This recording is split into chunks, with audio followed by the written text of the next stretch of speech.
The text message glowed on my phone screen like a neon sign advertising my humiliation. Hope the bedsheets are cleaner than your conscience. Love, your devoted husband. I'd left that note on Sarah's windshield 3 hours ago, right after catching her at the Budget Inn with Tony Kellerman. Now the whole damn town of Ridgeline knew about it. My name's Dave Patterson, and I've been running Patterson Hardware for 15 years.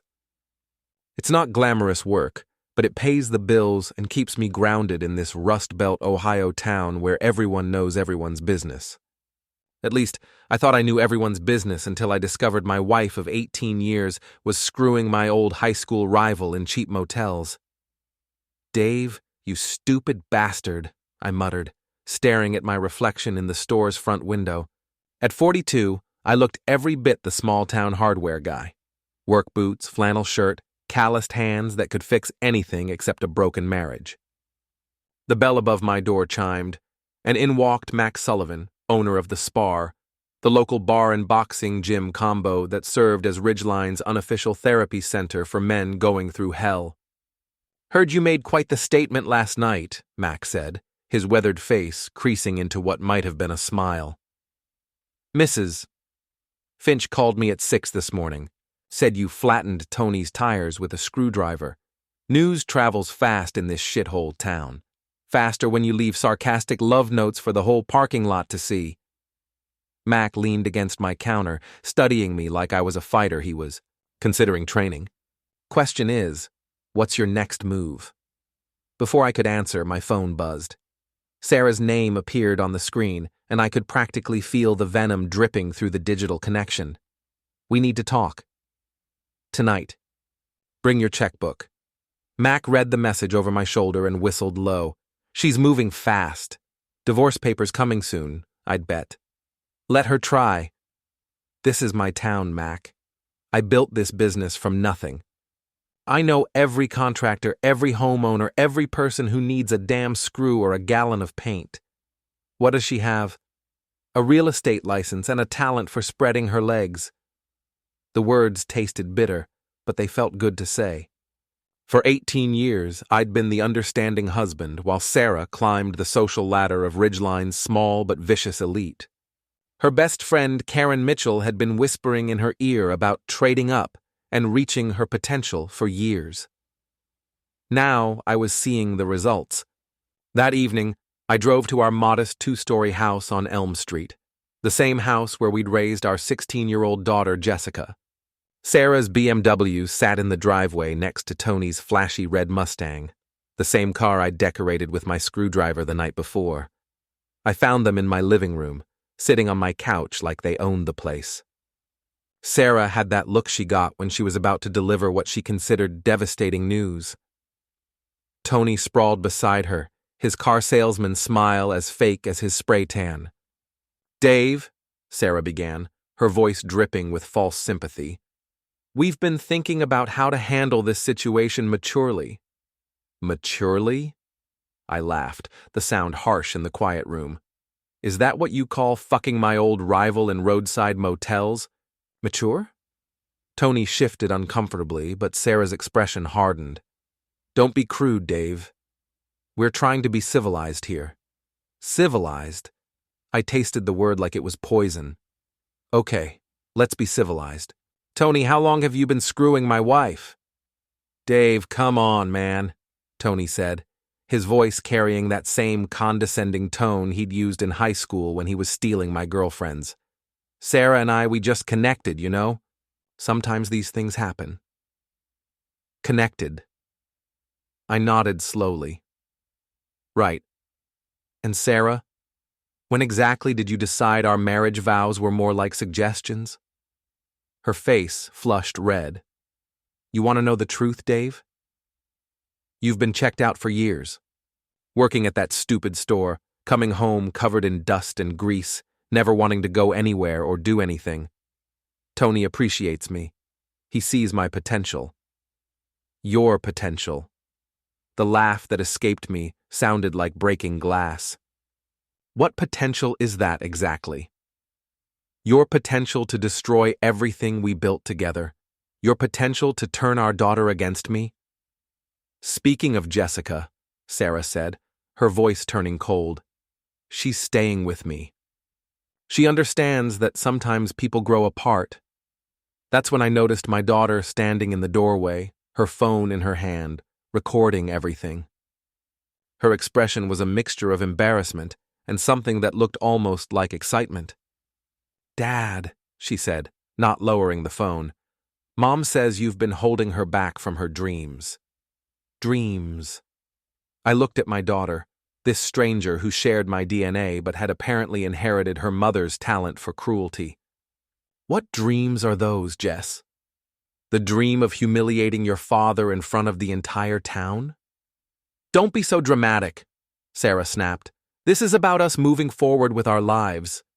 You can keep your precious hardware store.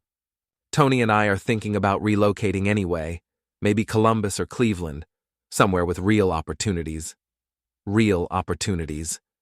I repeated her words like I was memorizing them. "You mean somewhere nobody knows what kind of people you really are?" Tony stood up, puffing out his chest like the aging jock he was. "Look, Dave, I get that you're upset, but there's no need to get nasty. Sarah's a grown woman. She can make her own choices." "You're right, Tony. She can make her own choices, and I can make mine." The look that passed between Sarah and Tony should have warned me. They'd planned this whole scene, choreographed it like a performance, but I was too angry to see the trap closing around me. "What's that supposed to mean?" Sarah asked. "It means I'm not going to make this easy for you. You want a divorce? Fine. But you're not taking everything I've worked for and walking away like some kind of victim." That's when Jessica stepped forward, still recording. "Dad, you're being really toxic right now. Mom deserves to be happy." Toxic. I stared at my daughter, seeing Sarah's influence written all over her face. "You know what's toxic, Jess? Lying. Cheating. Recording your father's pain for your social media followers. I'm not..." "Bullshit. How many of your little friends have already seen this? How many likes did you get for watching your family fall apart?" Sarah stood up, her face twisted with an anger I'd never seen before. "Don't you dare talk to her like that. You're the one who destroyed this family, Dave. You and your pathetic little life and your complete inability to be the man I needed. The man you needed." I felt something cold and hard settling in my chest, like ice forming over a deep pond. "What kind of man did you need, Sarah? The kind who would ignore the late nights and the mysterious text messages? The kind who would pretend not to notice when his wife stops wearing her wedding ring? The kind who would smile and nod while his daughter posts TikToks about her loser dad?" The silence that followed was broken only by the sound of Jessica's phone, still recording our family's destruction for posterity. "I think we're done here," Tony said, reaching for Sarah's hand. "Come on, babe. Let's go." "Yeah," I said, my voice quiet now, dangerous. "You should go. But Tony, you might want to check your car before you drive anywhere. I hear someone's been vandalizing vehicles around town." They left, taking Jessica with them, and I was alone in the house that no longer felt like home. I sat in my recliner, staring at the walls covered with family photos that now looked like evidence of a crime I'd been too stupid to see coming. My phone buzzed, a text from Mac. "Bar's open if you need to talk." But I didn't need to talk. I needed to think. I needed to plan. Because Sarah was wrong about one thing. I wasn't the same man I'd been that morning.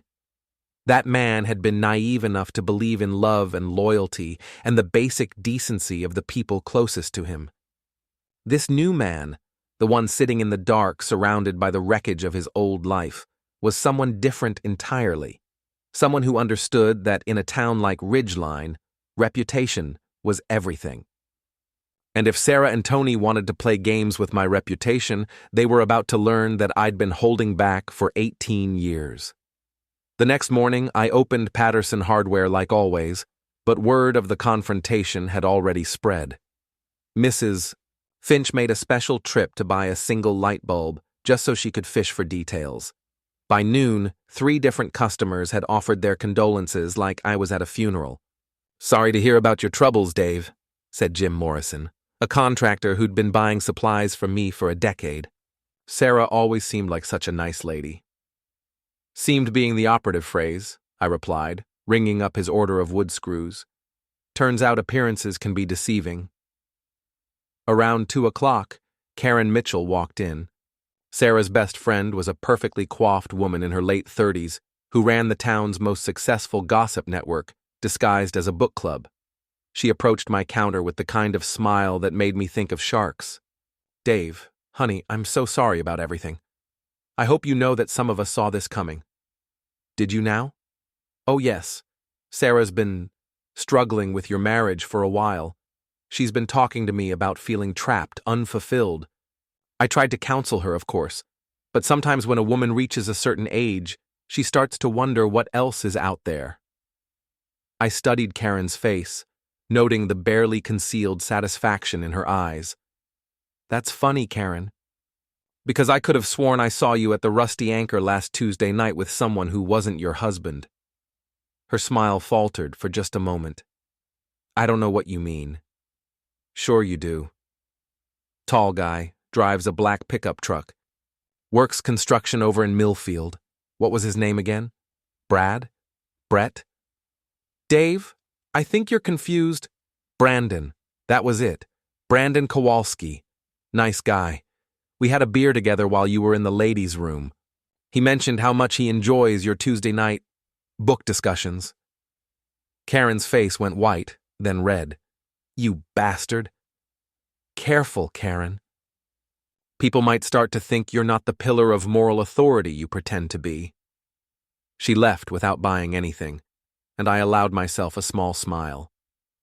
In a town like Ridgeline, information was currency, and I'd been collecting it for 15 years without realizing its value. That evening, Mac found me in the store's back office, working late to avoid going home to an empty house. "Heard you had an interesting conversation with Karen Mitchell today," he said, settling into the chair across from my desk.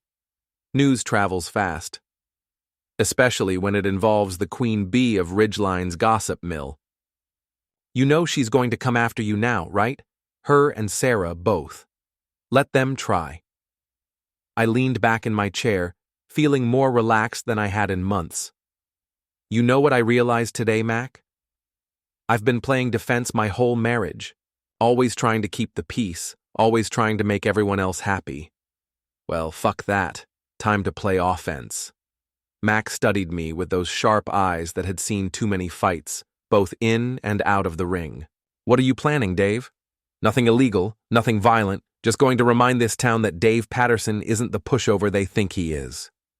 Over the next week, I put my plan into motion. It started small, casual conversations with customers, mentions of Tony's questionable business practices, hints about Sarah's expensive tastes, and how they didn't quite match her real estate commissions. I had 15 years of customer relationships to draw on, 15 years of being the helpful, reliable guy everyone trusted.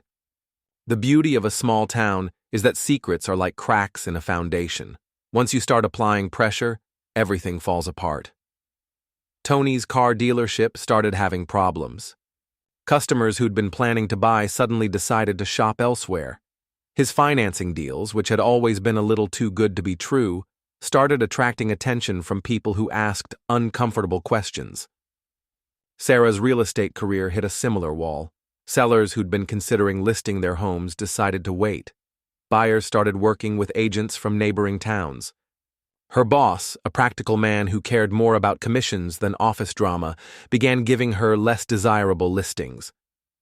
But the real masterstroke came when I discovered that Karen had been skimming money from the church fundraising committee.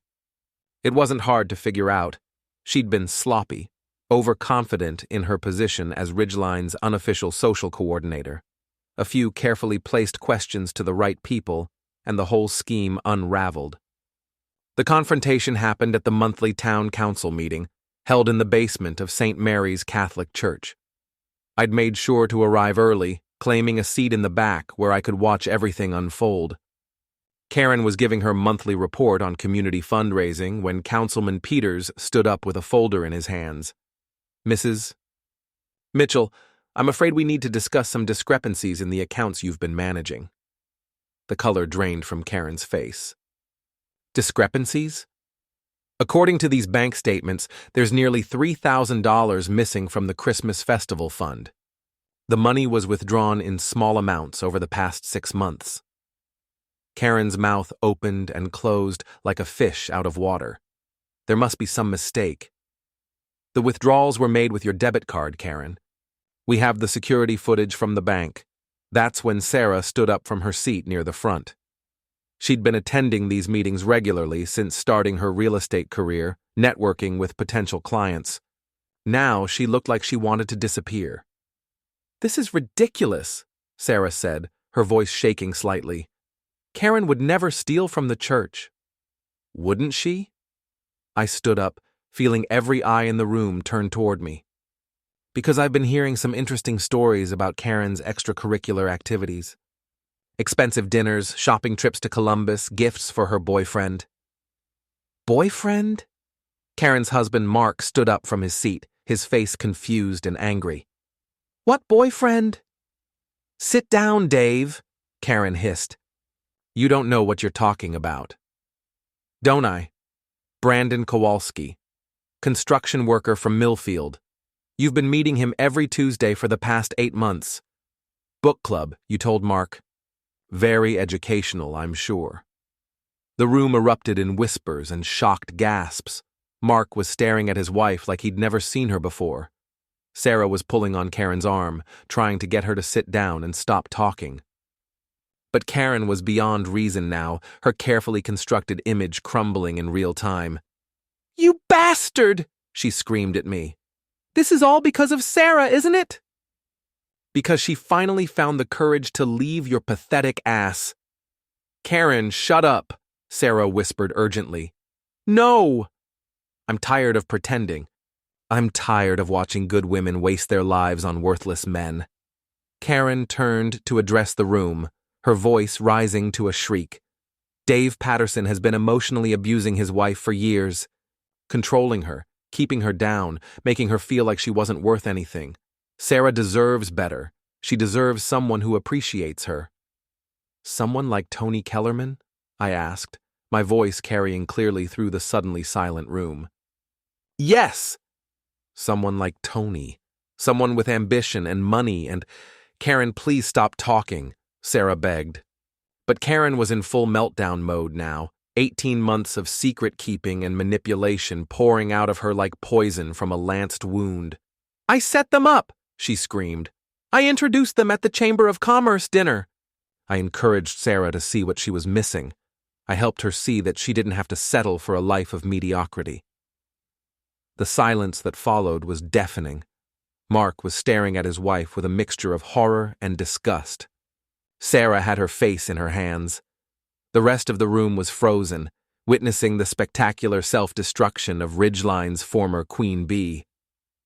Well, I said into the silence, I guess that clears up a few things. The meeting ended in chaos. Karen was escorted out by her husband, who looked like he was reconsidering every decision he'd made in the past 20 years. Sarah fled without speaking to anyone. The church committee voted unanimously to press charges for the stolen money. I drove home to my empty house, but for the first time in months, I didn't feel empty myself. I felt like I'd finally stopped playing defense and started playing to win. The next morning brought the final confrontation. Sarah, Tony, and Jessica showed up at my store just after opening, all 3 of them looking like they'd spent the night planning their attack. You son of a bitch, Sarah said without preamble. What you did to Karen last night was unforgivable.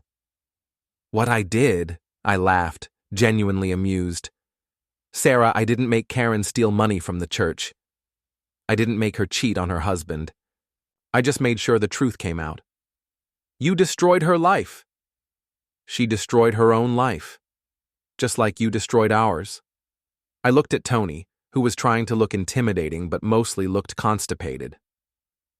How's business, Tony? Heard you lost the Henderson account and the Morrison deal. And pretty much every other sale you had pending. You've been poisoning people against me, Tony said, his fake smile nowhere in sight. Have I? Or have people just started asking the right questions about your business practices? Funny how that works. Jessica stepped forward, her phone already recording. Dad, you're being really cruel.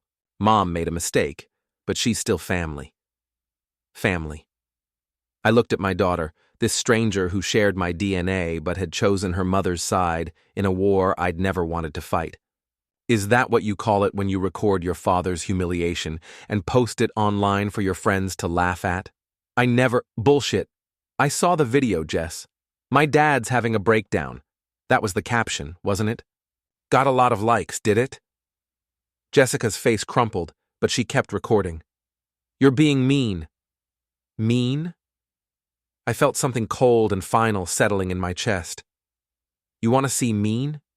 You want to see what happens when the nice guy finally stops being nice? I walked to the front of my store and flipped the sign to closed.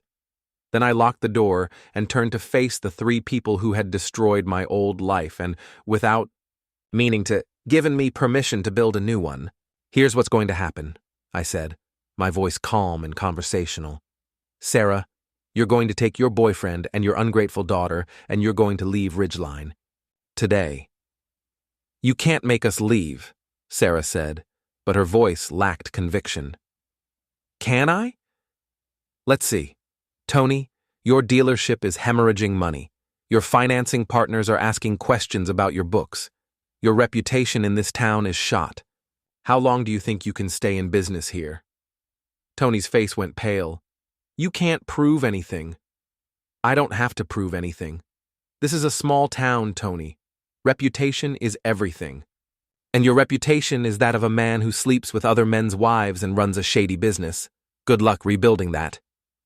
I turned to Sarah. And you, dear wife. Your real estate career is over in Ridgeline. Your best friend is facing criminal charges and a messy divorce. Your social circle has collapsed. What exactly is keeping you here? This is our home, Sarah whispered. No. This is my home. You made it very clear that you outgrew this place, remember? Time to move on to those bigger and better things you've been dreaming about. Jessica lowered her phone, tears streaming down her face. Dad, please don't do this. Do what? Tell the truth? Face reality? Your mother made her choice, Jess. She chose Tony over our family. She chose Karen's advice over our marriage. She chose to humiliate me in front of the entire town. These are the consequences of those choices. But we're family, Jessica sobbed. No, sweetheart. We were family. Now we're just people who used to know each other. The words hung in the air like smoke from a fire that had finally burned out. Sarah was crying now, mascara running down her cheeks in black streaks. Tony looked like he wanted to be anywhere else in the world. Jessica was staring at me like I was a stranger. Maybe I was. You have until the end of the week, I said, unlocking the door. After that, I start making things really difficult. They left without another word, and I was alone in my store, surrounded by the tools and supplies that represented everything I'd built in this town. For the first time in months, I felt at peace. The next few days passed in a blur of activity. Sarah and Tony found a rental house in Columbus. Jessica would finish the school year there, living with her mother and trying to rebuild her social media following in a new town where nobody knew her story. Karen Mitchell was charged with embezzlement and adultery, became grounds for her husband's divorce. She left town the same day Sarah did, driving toward an uncertain future with nothing but her car and whatever money she hadn't stolen or spent on her boyfriend. The morning they left, I stood in front of my store and watched their cars disappear down Main Street. Mrs. Finch came out of her house to wave goodbye, but they didn't wave back. Good riddance, she called to me. Town's better off without that kind of drama. I nodded, but didn't reply. I was thinking about the man I'd been a week ago, the man who'd believed in love and loyalty and the basic decency of the people closest to him. That man was gone, buried under the weight of betrayal and humiliation and the cold satisfaction of revenge. This new man, the one standing in the morning sunlight watching his enemies flee, was someone harder. Someone who understood that in this world, you either played to win or you got played. My phone buzzed, a text from Mac. Heard they're leaving town. You okay? I typed back, never better. And for the first time in 18 years of marriage, 6 months of betrayal, and 1 week of war, I was telling the absolute truth. The hardware store opened for business as usual that morning. Customers came and went. Life in Ridgeline continued its predictable rhythm. But everyone who walked through my door looked at me a little differently now. Not with pity or sympathy, but with something that might have been respect. Dave Patterson wasn't the town pushover anymore. Dave Patterson was the man who'd fought back and won. As I locked up that evening, I found myself smiling for the first time in months. Tomorrow would bring new challenges, new opportunities, new possibilities.